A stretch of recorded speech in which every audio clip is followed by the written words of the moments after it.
Qu'a dit le peuple grec? C'est important d'entendre quand un peuple s'exprime. Il ne faut jamais balayer ça d'un revers de main. Pour moi, ça n'est pas un non à l'Europe. Et d'ailleurs, vous voyez, évidemment, il y a les traductions, mais sur les places grecques, c'était un oui à l'Europe. Mais une Europe, certes, de la responsabilité, mais aussi de la solidarité. C'était un oui à l'Europe.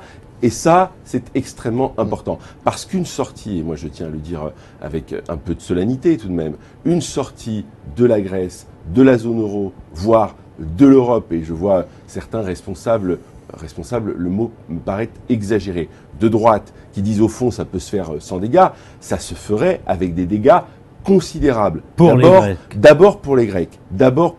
Et ensuite, pour l'ensemble des Européens. N'oublions pas, sur un plan géopolitique, où est la Grèce en Europe? Elle borde la Méditerranée, elle est l'endroit par lequel un certain nombre de migrants veulent entrer en Europe, elle a une frontière avec la Turquie. Tout ça est évidemment extrêmement important, doit être considéré, et notre responsabilité est considérable. Donc vous considérez que Alain Juppé ne tient pas des propos responsables quand il envisage cette sortie de la zone euro? Très clairement, c'est irresponsable vis-à-vis de la situation européenne sur un plan économique, c'est encore plus irresponsable sur un plan politique, et c'est irresponsable au regard de l'histoire. Enfin, on a l'impression que les choses vont tellement vite, les médias réagissent à chaque nouvelle actualité, qu'on en oublie qu'il y a encore quelques dizaines d'années, sur quelle ruine, sur combien de morts s'est fondée l'Europe. Mais quelle responsabilité prendrait cette génération de ce saut dans l'inconnu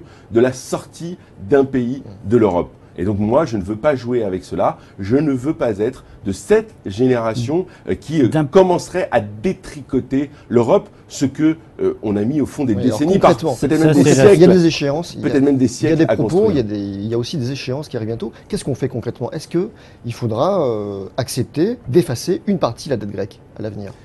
Angela Merkel et François Hollande, et d'ailleurs cette rencontre s'est tenue à Paris, le symbole est important, ont demandé à Alexis Tsipras de faire de nouvelles propositions et que ces propositions soient cohérentes et responsables. Moi, je pars du principe qu'à partir du moment où il y a un peu plus d'une semaine, nous étions au bord d'un accord, eh bien, il n'y a pas de raison qu'après ce vote, qui a été un vote important en termes de participation. Donc, un accord peut être encore trouvé. Il faut aussi voir comment ont voté les jeunes, ceux qui construiront la Grèce de demain, ceux qui construiront l'Europe de demain dans ce pays. Ben moi, je pense qu'un accord peut être trouvé. Après, vous savez, il y a les modalités financières. Mais enfin, je crois qu'aujourd'hui, l'échelonnement de la dette grecque allait jusqu'en 2057 ou quelque chose de cet ordre-là.